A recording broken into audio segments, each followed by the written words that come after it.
Retired U.S. Air Force, 20 plus years. Was an aircraft crew chief for the military. Well, a thunderstorm comes in and decides they want to go ahead and threaten the populace there in Louisiana. So as soon as Katrina came in, I was deployed. I was about to get deployed, and I had to tell my employer about that. It didn't go well. Next thing you know it, I'm on an aircraft taking off to Louisiana. So I'm given a weapon. I'm having to leave my job. I'm having to leave my wife who was pregnant with our son. I left the home construction process that I undertook earlier that year, and then having to deal with my civilian employer thinking, oh, there goes Herman off to another vacation with the military.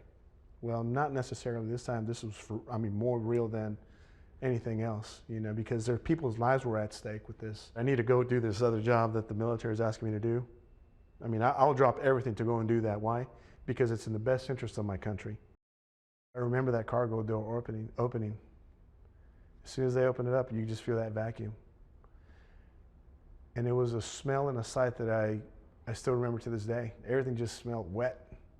It was like a war zone. It was just a sight that was just devastating. But I knew that I had to maintain my gung-ho attitude. And I've held everything else in just to kind of make sure we're here to do a job. It took a toll. I endured whatever scars I endured while there. And I'm on a plane back to Austin, where I find out that my employer wants to fire me in a roundabout way. I was able to secure another job, but I left that particular job. So now I'm at this new job, horrible hours, horrible pay. My wife's still unemployed, and I was doing whatever I could to just kind of make ends meet financially, and friends and family, and the VA are coming in to try to it's as if I called in the cavalry. They came in, they started kind of helping me out. The VA was there for the emotional support. Over the course of my career, towards the latter part of it, I came up with my own acronym, and it was Post-Military Career Stress Disorder. I run myself a certain way. There's a level of accountability, discipline, integrity in how I do things. And I found that I was a little bit too square, so to speak. I had to do things a certain way, and it was to do them the right way. When you're asked to do something, you do them right. And I apply that to everything that I do. And in the civilian sector, it's just a little bit of a different environment, because in their mindset, it seems, and you can hear it in conversation, they're out at a bar already while we're trying to do a job, or they're out playing soccer when we're trying to do a job. So if you're not focused on your job, you're obviously focusing on something else, because then it's going to affect the performance of what you're doing. That'll eventually affect, the outcome of a task. So those are the frustrations that I kind of deal with. Going to the VA and talking with them about these instances was definitely a help. VA support outreach programs, or VA groups with the social media network that is at hand.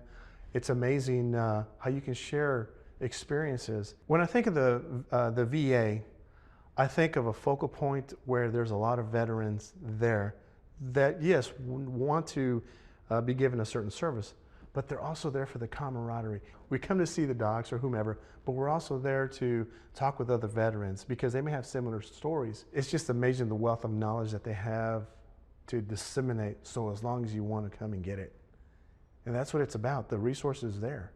I wasn't kidding when I said that they educated me. The Montgomery GI Bill helped out, and they continue helping out. Katrina still lives in my mind. And, being deployed overseas in support of Operation Desert Storm, OIF, OEF, when I was deployed over to Spain to help that relief effort, that still lives in me. So I'm still deployed.